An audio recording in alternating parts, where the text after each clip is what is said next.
Well, lots of Fluke in the news this week. I'm Jim Hutchinson with the New Jersey Delaware Bay edition of the Fisherman magazine. We've got good news and bad news this weekend, leading off into the 14th, 15th, and a beautiful weekend to fish. Let's start out with the good news. The big fluke are really starting to bite in many areas of the state, especially up there in doormat country on the Raritan. Just this past weekend, we had a 13.2 pound fluke.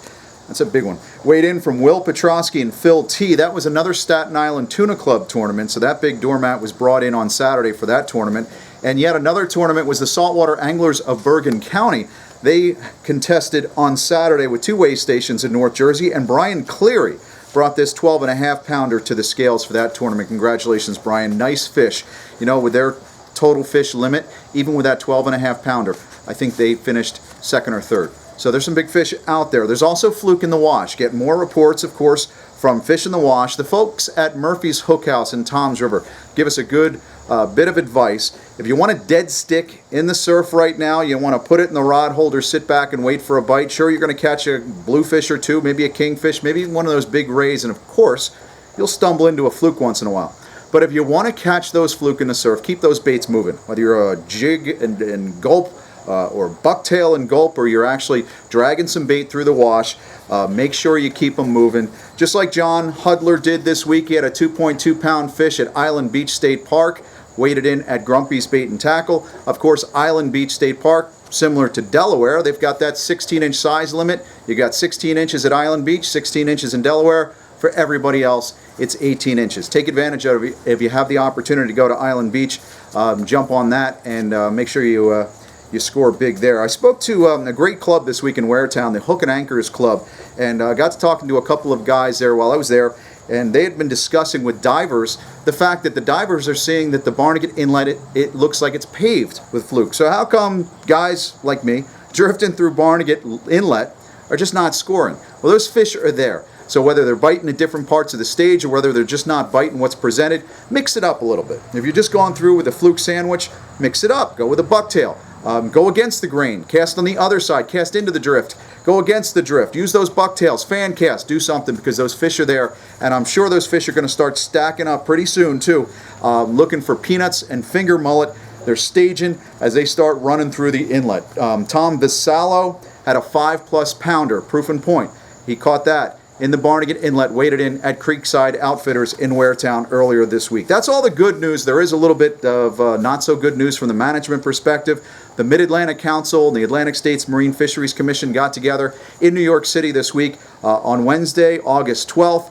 We're looking at the potential of something devastating like a 43% reduction for 2016. We didn't get that. 29% reduction. So we fell right in between. There was no way around this thing, but we're taking a 29% cut for next year. I've got the story over at thefisherman.com. I'd also invite you to go check us out at facebook.com/thefishermanmagazine. We're trying to collect everybody's comments. So if you're on Facebook, go join us at the Fisherman Magazine's Facebook page and contribute to the conversation. Got to give thanks to the New Jersey contingent that showed up in Manhattan for the meeting this week. Ray Bogan, representing the Recreational Fishing Alliance and the Marine Trades Association, was there. Jim Donofrio of the RFA. Big thanks to Tom Foti and Adam Nowalski. Both Adam and Tom are on the ASMFC representing New Jersey, but both of those guys stood up and gave them heck, trying to do the best that we could get for the recreational community. And also Captain Jeff Gutman took time out from his busy schedule to head up to New York City as well. Got to give thanks to those party boat guys, always engaged, trying to protect what we've got and taking time out on the water to get up there. That's always appreciated, especially when the party boats are out there getting in the mix. You know, we don't have the black sea bass in New Jersey right now, but there's offshore cod. Some of the boats, like the Miss Belmar Princess, getting in on mackerel fishing too. The mackerel are mixed in with some of the smaller bluefish. A few of the Belmar party boats are getting in on that mackerel fishery, including the Golden Eagle. Sometimes they're able to get out into the deeper water where some of those big gators are. Thomas Melito had a 19-pound, 14-ounce bluefish. That's a monster on the Miss Belmar Princess last week. When those boats can get offshore where the big blues are, make sure you jump on a trip, especially if you're a Fisherman subscriber, because you're going to need one of those big fish, a 20-pounder, if you want to take the Dreamboat lead. But that's a good opportunity for you to get up there on the Dreamboat. Speaking of which, congratulations to Captain Fletcher Chase of Two River Charters. He's a subscriber to the Fisherman magazine, and he's also on the Dreamboat leaderboard in 4th place in the Mahi division with a 20.2 pound fish. Don't forget, guys, if you're heading offshore, we've got yellowfin and mahi in the categories for the Dreamboat. So you do have an opportunity to score there. Checking out the offshore reports with Karen Wall this week. Yellowfin reports were a little bit sketchy. Of course, last week's weather wasn't so good. But Karen's reporting that a lot of warm water, places like the Hudson, has kind of scattered some of the fish. In fact, some of those fish are showing up in grounds they shouldn't be, like the 10-pound mahi that was caught in the Manasquan Inlet over the past weekend. Black grouper at Glimmerglass. You never know what you're going to find, and more of those species are coming in close.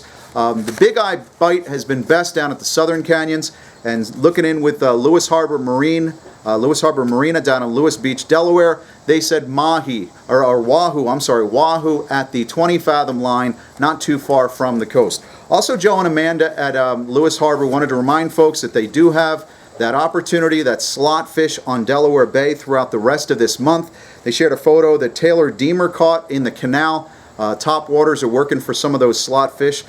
Just as Delaware gives up on that slot fish at the end of this month, that's when New Jersey has the opportunity with that bonus fish. We're going to go back to a slot fish, that bonus in New Jersey. So that returns as of September 1st. Last thought on doormats. Don't forget, we've got a lot of spot in the area.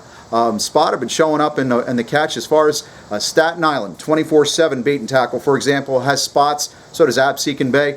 Tuna candy. And great on the doormat grounds. So if you're looking for a doormat this weekend, you might want to give that a shot. Offshore weather looks absolutely tremendous this weekend. Looks like it could be one of the best weekends of the summer. So if you can get yourself on one of those canyon boats, get out there, enjoy it. The weather forecast from NJ.com. I'm checking in this week. Seriously, guys, these guys need to be censored. Forget the weather forecast. It's looking good. Get out there this weekend. Make it happen. Forget these knuckleheads. Get out there, make the action happen. And don't forget, send me your photos. J. Hutchinson at thefisherman.com. We could use them for the magazine. Until next week, enjoy the weekend. Catch them up. And we'll see you next week at thefisherman.com. To receive the latest fishing reports, subscribe to the Fisherman's YouTube page. Click subscribe, then click the settings button and check Send Me Updates. You'll now receive notifications of the latest Fisherman YouTube videos and reports. If you're already a subscriber, make sure you've checked Send Me Updates in the settings so you receive the latest notifications.